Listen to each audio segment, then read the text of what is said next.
marka islaamiga teamka universal meel baa joogtaan runtii waa arrin cajiib ah oo maaragtay Facebook wuxuu leeyahay meel memorize leeyahay ama xasuus qofka uu dhinto of course qof walba waa dhimanayo og yahay igana waa ogin qof inuu dhimanayo marka sida aweed waa system ay ku soo dhiseen qofkii hadduu dhinto in xasuus ahaan loogu daayo ama gabi ahaan laga xiro qofka intuu nool yahay waxa loo ogolyahay 5 qofood inuu meesha gasho yiraahdo hadday iga dambeeyaan hebel iyo hebel aan kalsoonahay ayaa passwordkayga wax walba la wareegi kara isla markaana family and friend waxay ahaadaan laakiin dibka weyn wuxuu ka yimaado waxay tahay qofkii haddaanu samaysan dadka intooda badan oo billions ka ee Facebook isticmaala haddii aanu samaysan waxa dhacaya in qof haysta username and passwordkooda ama qof haysta passportkooda inuu meel isbitaal u tago waraaq uu qoro yiraahdo hebel wuu geeriyooday passportkiisana waa kan waxaan doonaynaa in hawada laga saaro oo remembering ama xasuus loo sameeyo arrintaasna runtii systemka Facebook bani aadam ma systemka artificial intelligence la uu aqrinaya qofkii inuu dhintay isla markii wuxuu gelin remembering dad aad u fara badan ayaa lagu sameeyay especially Soomaali waxa lagu sameeyay dadka ra'yi ahaan aad kala duwan tihiin oo kale waa wax aad u foolxun in qof lagu sameeyo cali oo kale oo magacawday gudoomiyaha koowaad ee gobolka Banaadir runtii waa qof engagement aad u wanaagsan ku leh social media in dhibaato badan ma aha laakiin ra'yigiisu dhiibta in sida lagu sameeyo qalad hadda waxaan aragnay gabar kale oo iyadana aad active u ah waqtigii farmaajo dad aad u fara badan oo lagu dhibaateeyay oo passport xalay xataa waxaan u jeedaa aniga Cabdinaasir passport oo fake ah kaygo kale oo la sameeyay magaciisa isku qaldanay soo galiyeen marka arrintan hadda kullay qorshooyin ay wadaan qoladan Facebook ay kaga hortagayaan inaan arrimahan dhicin laakiin ayaamahan soo socdo way sii soconayaan waana Soomaalidu wax markay bilaabaan way isdaba kacayaan way socdaan mar walba way Cabdinaasir marka dhacdo in qof nool la xayiro ciwaankiisii ma la soo celin karaa dib muusan noqon karaa maadaama qofkii nool yahay maxay tahay wadiiqooyinka loo baahan yahay in la maro ama dariiqyada ay qofka in la maro waa la soo celin karaa waxa lagu soo celin karaa waxaan aragnay Cabdiraxmaan Cabdishakuur Warsamo xildhibaan hadda oo nin siyaasi aad loo yaqaano asna waa u direen mar hore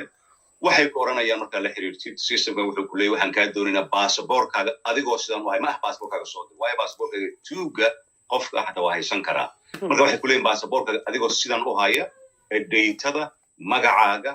dhammaan asoo video ama sawir ah soo diraya lagu leeyahay waraaqna soo raacsi laakiin problemku wuxuu yahay billions ayaa isticmaasha Facebooka xilligii 3 sano ugu dambeysay ee COVID ku socdaan shaqaalaha aad loo xakamay oo waa la yareeyay sida aweed queue dheer oo ilaa 100 milyan ama 50 milyan ay sugayaan annaga un dhibkana ma hayso adduunkana inuu dhibkaas haystaa ayaa jira sida aweed by the time uu qaato waxa laga yaabaa in asbuuc ay qaadato bil ay qaadato hatta sanad ay qaadato laakiin ugu dambeyn waa la soo celin karaa laakiin system ka hortigaya ay hadda wadaan design-keeda oo 2024 ka dhamaanay way Cabdinaasir dadka arrimaha lagu eedeynayo inay sameeyeen oo aqoontan u leh adiga kamid ah oo gaar ahaan gabadhii u dambeysay laga xayray Naciimo ay adiga kugu eedeysay inaad taa qofka ka dambeeyay arrinta maxaa kaga jawaabaysaa arrinta waxba kama jiraan anigu teknolojiyada waa bartay meelihii ugu dambeeyay ka gaaray horta waqti uma hayo haddii aniga Cabdinaasir ahaan aan waqti u hayn lahaa dad badan ayaa jira saaxiib oo familkayga hooyaday aabahay aroortayda xaasaskayga maalin walba social media ku shaqeeyay kuwaasna mar hore ka tuuray laakiin aniga weligii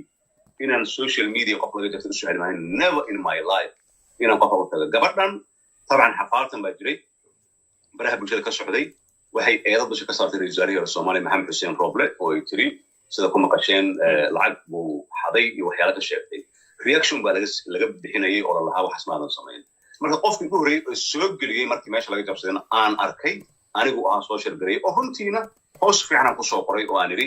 waa qalad gabadha ra'yi ahaan waa kala duwanaan laakiin gabadhan insaan oo dhibaato waa qalad marka iyada ra'yigeeda entitlement ay u leedahay inay tiraahdo laakiin waxa fiican wax cadeyn ah laakiin waan ka shakiyay waan maraan wax ma sameeyo professional ahay waxaan waa bartay waan ku shaqeeyaa laakiin qofka wuxuu aaminsan yahay markaas soo taala waxba adiga ma qaban karto yiraahdo hebel an laakiin haddaan ku dhaabo adaa iga jabsaday cadeenan kula imaan lahaa anigu waxaan shaqo ku malin weligeena ma samaynin weligeena uma imaan sameynay way dadka qaar waxay leeyihiin dawladda ayaa ku lug leh oo tilaabooyinka la qaadayo marka ciwaanada dad leeyihiin la xirayo waa in ay helaan dokumentiyo xoog leh oo qaybo kamid ah dhinaca dawladda ay ka yimaadaan markaad eegto adiga sida ay dhacdooyinkan u dhacaan iyo baaritaanada sameeyay ma jirta arrinta horta malayn maayo ra'iisul wasaare cusub bare iyo madaxweynaha cusub ee xafiiskiisa subaxda inay soo fadhiistaan ra'yi ahaan malayn maayo inay yidhahdaan saaka hebel iyo heblaayaan Facebook ka xirayna malayn maayo waxaas inay jiraan laakiin haddii qofka la doonayaa ma ku yiri maanta waxaa laga yaabaa qof travel agent ah oo xafiisyada oo diyaaradaha jaro kale dadku waxay yidhaahdaan iisoo dir baasaboorka anad waxaa yidhahdaa weligaa baasaboorka dirin baasaboor waxaa looga baahan yahay nambarkiisa taariikhda dhalashadaada dhicitaankaad intaas loo baahan yahay haddii aad dirtid oo qof oo aan aamini karin Somali data protection waxa yidhahdaa ma jiraan sida UK meel kale ay ku jiraan uu gudbiyo qof isbitaalo digfeer ama mid kale meel ku yaala imaaraad ku yaala uu tago uu yiraahdo Cabdinaas Ismaaciil wuu geeriyooday uu soo qoro systemku ma aqnay laakiin dawlad Soomaaliya inta isbax soo fadhiisato ajandihii dhaqaalaha abaaraha duufaanada intay ka hadlayso waxay ka hadlaysaa wiil iyo gabar yar oo Turki ama Mareykan ama ka soo qaylinay ka hadlaysaa taas xogaa aniga kulley maskax ahaan intaan aqaan maskaxayda yar ima marays wax ka jirana ma jiro waa wax ma aragtay la iskala bulshada hadda loo yiri gabadha uu tiri Cabdinaasir ayaa ka dambeeyay oo waxa sameeyay anoon shaqaan ku lahayn way dhowr qof hadda ciwaanadoodii la xiray oo caliyar uu kamid yahay wax xiriir ah arrinta ma ka sameyseen sidii aad uga qayb qaadan lahayd si ciwaanadooda dib loogu soo celin lahaa of course markii horeysa ma ahan 2017kii markii dawladii hore ay timid caliyare Facebook isaas oo looga wareegay waxay u qaadatay 3 bilood inaan ku soo celiyo on the record ay taala waxay ku jirta soloport.com oo ah shabakada blog aan ku soo qoray ku taala waa soo celiyo caliyare waa qof aan aad isugu dhownahay siyaasadahan waa kala duwanahay taban laakiin saaxiib aan nahay haddana from day one maalintii ugu horeysay oo arrintan lagu sameeyay ilaa iyo hadda waa ka shaqeeya maalinta isniinta hadda la yiraahdo saa damba waxaan u socday HQ-ga ama xafiiskooda ugu weyn oo ku yaala magaalada London inaan markaas aan ka waco oo yiraahdo ninka waa nin mas'uul ah waa deputy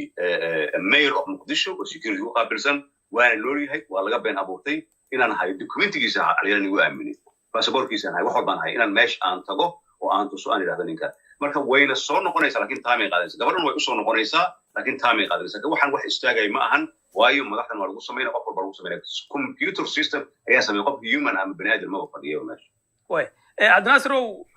waxaad ogtahay in arrintan hadda ay dad badan walwal ku abuurtay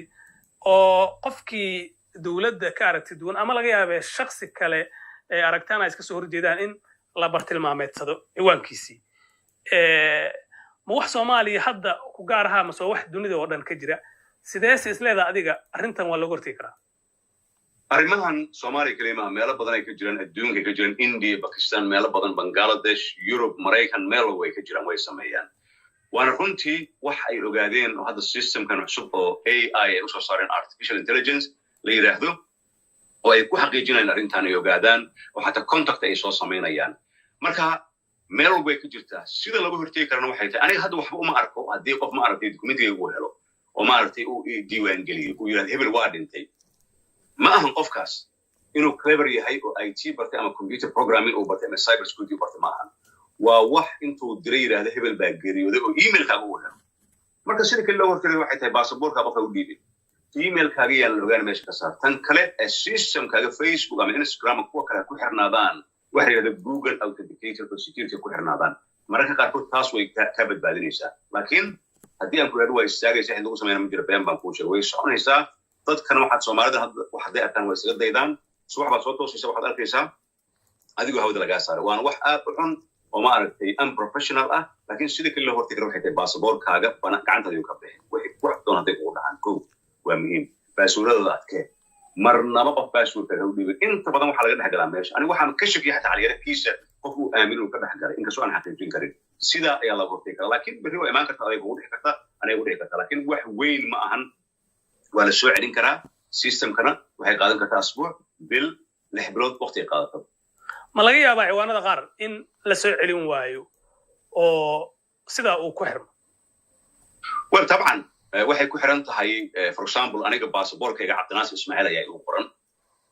qof haddii aan ku qoran lahaa Soomaali intooda badan waad aragtay baasaboorada waxay samaystaan Facebook ay qorantay wiilka quruxda badan ama gabadha quruxda badan marka haddii arrinta ay kugu dhacdo oo Facebook ay ku tiraahdo si aan u xaqiijino baasaboorkaaga saan u qabo hal arko oo lagaa waayay Cabdinaas Ismaaciil oo Facebook userkaaga u ahaa wiilka quruxda badan haddii kuu soo noqon mayso that's why aan dhalinyaradu yidhahdo mar walba 70% ay u baahan yihiin Facebook in magacaagu isku mid ahaado صامد لها عبد الناصر اسماعيل جامع وكله وعبد الناصر جامع اسماعيل هذا اوكي وشقينا يا هو laga samro waajira kuwa ma aragtay soddon maalmood loo qabto marka dambe ka xirmay oo 10 sano 12 sano socday arimahana cyber security aadan u shaqeey dad badan way ila soo xiriiraan laakiin qaarkood waxa laga qaban karo dadka security-gana kama walwalaan oo waqti badan ma geliyaan oo yamacaan ee damacan waxa ay ku sameeysan ma geliyaan maaragtay Google application ma geliyaan tan ugu daran waxay tahay dad ay la wadaagaan qof la wadaagi kara xataa xaaskaaga ama odaygaaga markaas gabadha lama wadaagi karo sababtoo ah waxaan waxay private ku gooni ah oo wax walba dhacgacan saddexaad gali karta dhibaato u keeni karta هذا يوم تيجي هيك سوها عبد الناصر إسماعيل أو كم غير عبد الناصر صولة أو